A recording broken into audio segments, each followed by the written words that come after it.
प्रभु यीशु मसीह के मधुर और मीठे नाम में आज दिनांक 19 जनवरी दिन गुरुवार को आप सब श्रोताओं का हार्दिक स्वागत करते हैं। आज के दिन के लिए वचन लिया गया है श्रेष्ठ गीत की पुस्तक उसका 7 अध्याय 13 पद। वचन कहता है, दोदा फलों से सुगंध आ रही है और हमारे द्वारों पर सब भांति के उत्तम फल हैं, नए और पुराने भी, जो हे मेरे प्रेमी मैंने तेरे लिए इकट्ठे कर रखे हैं। प्रियो, प्रभु आप में नए फलों की आशा करता है। उन दिनों में जब वो अंजीर के पेड़ में फल ढूंढता था तो उसे सिर्फ पत्ते मिले, फल नहीं मिले। नए फल और पुराने फल के शब्दों का अर्थ है, नया फल वे हैं जो वृक्षों में खिलते हैं और पूरी तरह से पके रहते हैं। वृक्ष से तोड़कर उसे खाया जा सकता है, उसका स्वाद लाजवाब रहता है।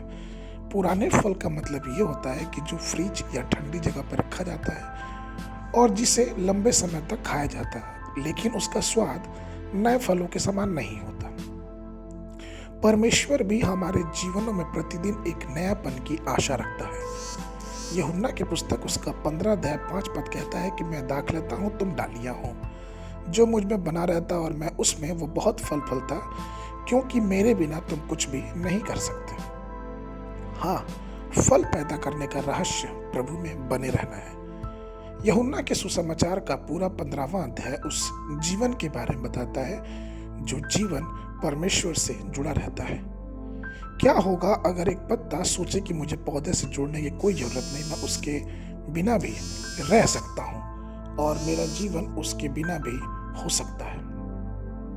यदि आप मसीह में बने रहते और आप मसीह में जुड़े रहते हैं तो आप बलवान, आप प्रकर्मी होते हैं और हम उसमें प्रभु की आशीष को पा सकते हैं। एक मसीही जीवन, उस आशीष का जीवन तभी होगा जब हम उसमें देखेंगे कि परमेश्वर में हम जुड़े हैं कि नहीं जुड़े हैं।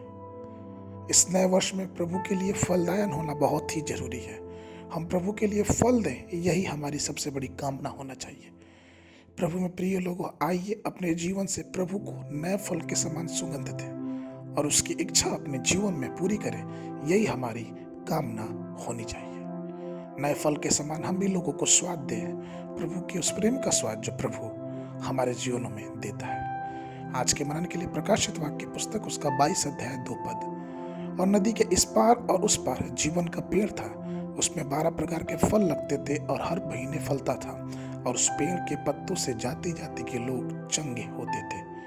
बाइबल अध्ययन के लिए सुबह के समय उत्पत्ति की पुस्तक उसका 46, 47 और 48 अध्याय, संध्या के समय मत्ती रचित सुसमाचार उसका 13 अध्याय 1 पद से लेके 30 पद तक। परमेश्वर आप सबको आशीष देवे।